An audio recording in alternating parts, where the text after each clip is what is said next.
All right, so we are going to skip some of the very easy definition stuff that we already know from the other chapters, right? We know that recessionary gaps are when our GDP is below the potential GDP or our full employment GDP. We know inflationary gaps are when our output is above that potential GDP, right?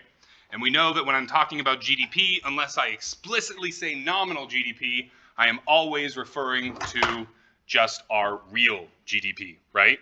The actual amount of goods sold in the nation, stripping away any kind of price changes. And so knowing that, we go ahead and draw an L-shaped curve, just like we did for chapters 10 and 11. We have our price level on the y-axis. We have our real gross domestic product on the x-axis. We have a downward sloping aggregate demand curve. And here's where it gets a bit tricky. Now, instead of having a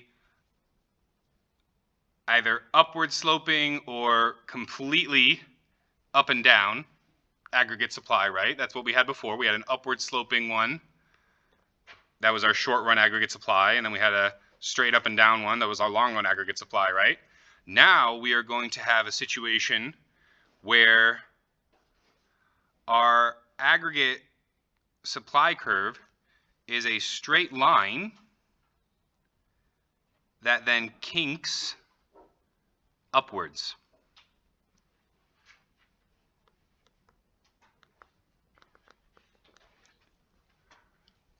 And the nice thing about the Keynesian model specifically is we don't need to worry about our long-run aggregate supply curve.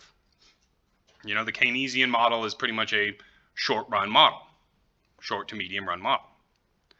So what is this saying? Why is this kinked like this, right? Why does this look so strange? So the Keynesian view sees the following dynamics. When you begin at this potential output, so this is kinked at this potential output, right, our full employment output.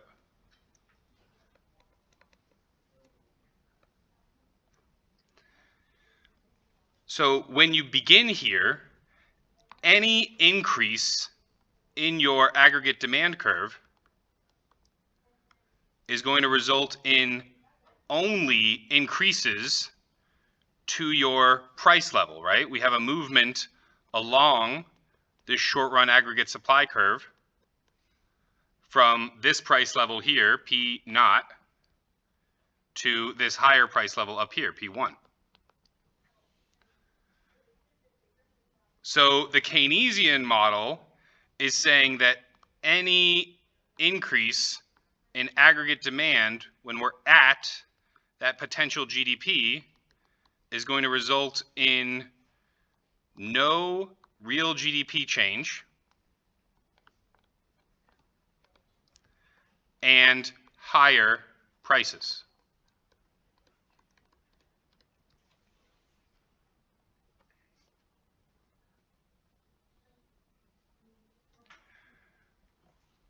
So what's the flip side of this?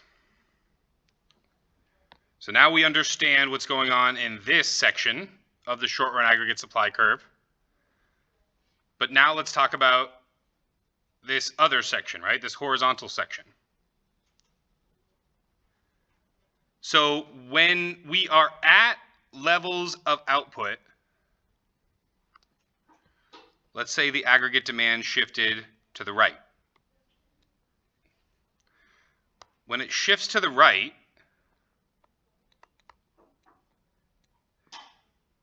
and we are at levels that are below our potential GDP, right? This is a Y1, or sorry, Y2 here, which is obviously, you know, far below our potential GDP.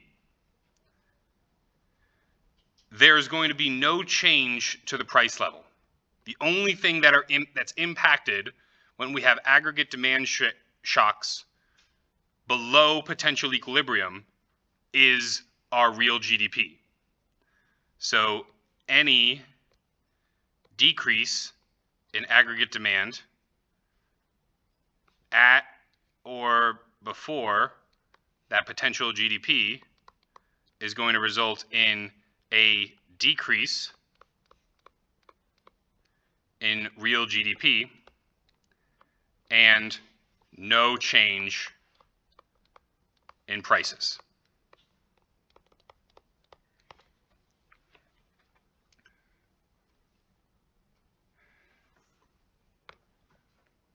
So in this part of the curve, the only thing that is being affected is the real GDP.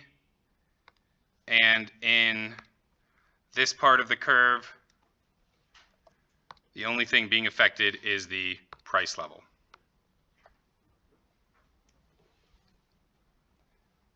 Questions on our Keynesian aggregate demand, aggregate supply model?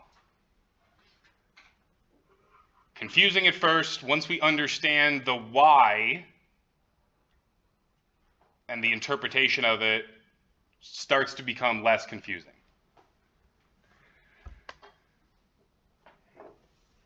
So the Keynesian model,